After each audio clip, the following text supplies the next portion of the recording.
Welcome to the deep dive. Today we're jumping into a really rich concept. You often hear it translated as firstborn or eldest son, especially in a spiritual way. But, well, it seems like there's much more going on beneath the surface, right? Absolutely. It's not just about birth order. We're looking at a figure who's somehow the blueprint for creation, but isn't actually created himself. That's the bit I find fascinating. How does that paradox even work? That's what we really want to unpack. Yeah, our mission today is to explore who this firstborn is and, what that means for creation, for free will, even for our own journey. We'll be looking at how different texts approach this. Okay, let's get right into that paradox then. Our sources mention the Son as both the only begotten Son of God and the firstborn of all creation. Now, for someone maybe new to this, those could sound like they clash. How do we sort of reconcile those two ideas? Well, what's really powerful here is the distinction the sources draw. When he's got firstborn of all creation, it's not saying he was the absolute first thing ever made. Think of it more like he wasn't created by the system, but he came forth through the word. He acts as the unique, sinless prototype for everyone else. So prototype, like the original model. Exactly. He chose to take on a created form, to enter that created realm, becoming the perfect model. The home saying the image is the word used. And this was absolutely crucial. It enabled created beings to fully use their free will. And you mentioned preventing destruction. Yes, ultimately preventing them from falling into sin and destruction, and also securing his inheritance of the Father's throne within creation itself. Wow, okay, so not created, but came forth as this divine blueprint. My head's already spinning a bit with the implications. So if he's not just another created being, what does that mean for who he fundamentally is? Why is it so important, according to these texts, that he's seen as the creator, not just, a really highly elevated being? Well, this ties directly into a really vital point, worship.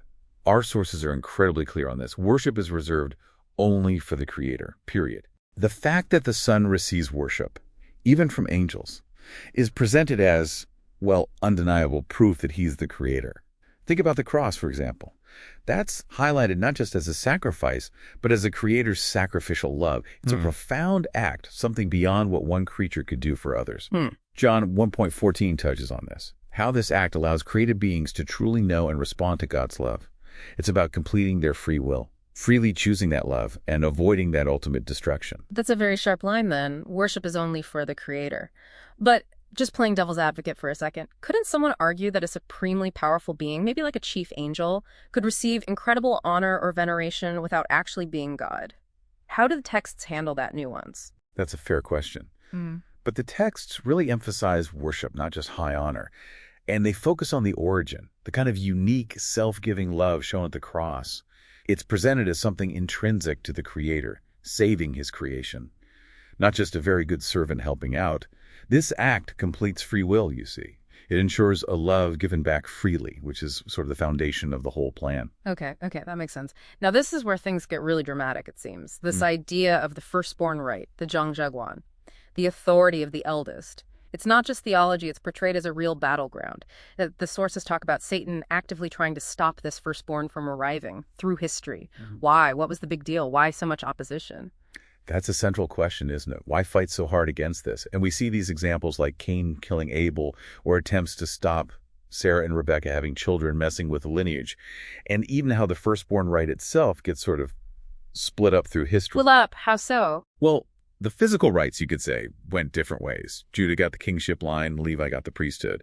But the sources suggest the spiritual firstborn right, the one representing a lineage that overcomes sin that landed with Joseph.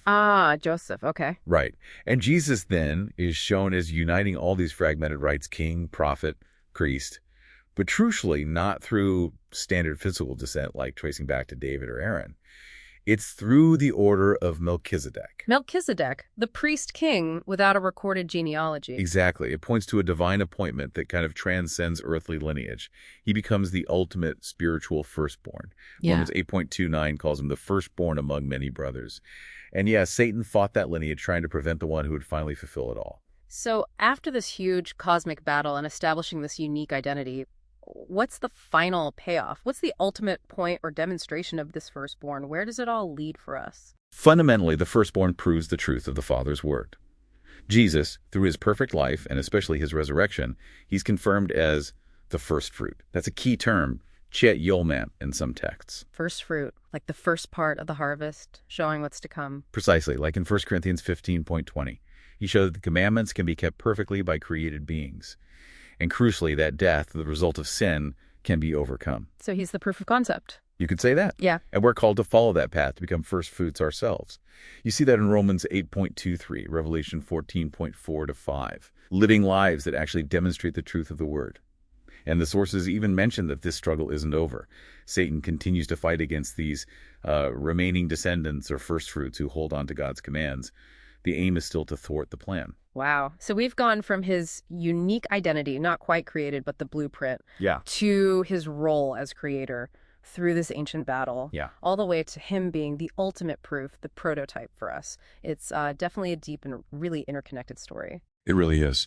So thinking about all this, what particularly stands out to you listening in? How does this whole picture of the firstborn, this ongoing struggle for that spiritual inheritance, how does that resonate with your own search for understanding, for truth? It's definitely a concept that invites a lot of thought, a lot of personal reflection on, well, your own purpose in it all.